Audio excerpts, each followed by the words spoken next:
Hey guys, Jacob Wayne here. Today, I'm going to teach you guys how to squat.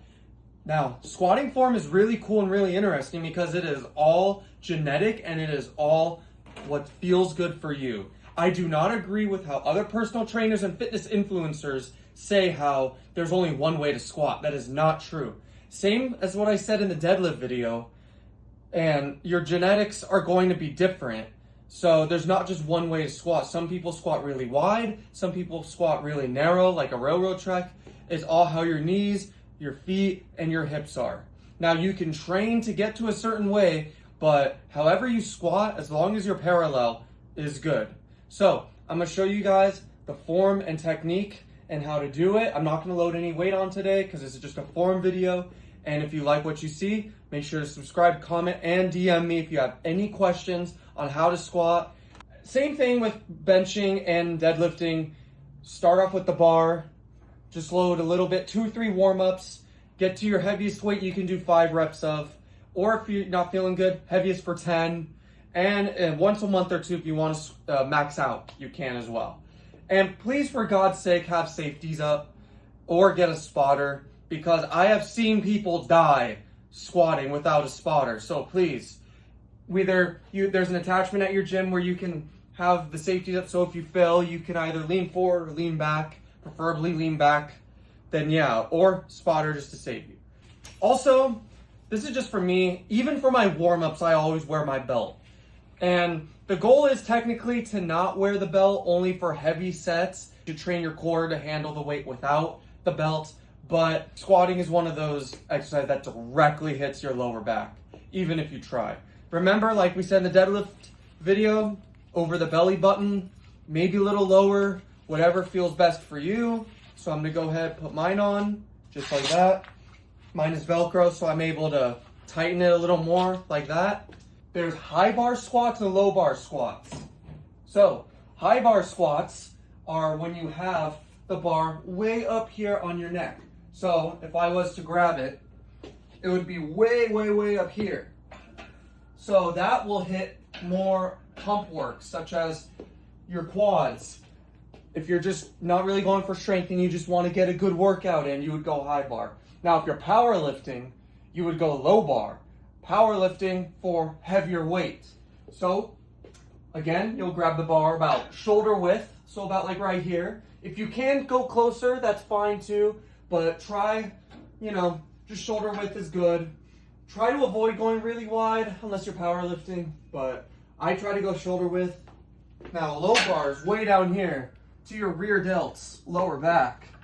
Now, this is when you're just really trying to control really heavy weight. So, if you're just trying to max out, then do that. Another thing that a lot of people struggle with, and even me, is your wrists. Keep your wrists straight. So you don't want to be the guy that's squatting and that's way back here. You're going to hurt your wrist. So again, wrist straight. We're going to go just about like right here. Halfway point between high bar, low bar. So we're going to go here. Now, another thing very important is your feet. This is where universally you could be different. Some people, all your guides on YouTube say to go railroad track, really, really straight. I don't do that. I can't do that. Most people can't do that because genetically our knees are not super straight. If you want to go a little wider with your feet and even your stance, you can. So yeah, about shoulder width. If you want to go a little wider, you can. I go wide personally because I'm more into powerlifting and strength training. And that's how my hips and my knees and my feet are genetically. So that's a good point for my feet.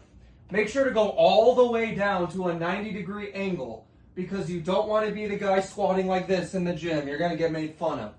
And plus, that's not going to work out anything. So, again, you're going to take a deep breath and flex your core. Pretend like you're going underwater. Okay? And we're going to go all the way down. A squat rep only counts when you go 90 degrees, which means parallel. Your butt has to cross your knees. So, just like this.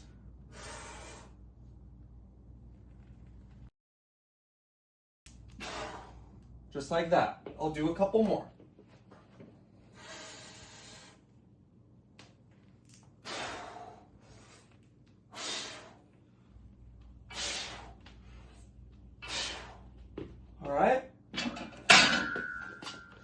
So if you want to do the sauna to warm up your hips before, you can. Some stretches before to warm up your hips, you can. That is pretty much the basics on how to squat. Again, very not universal.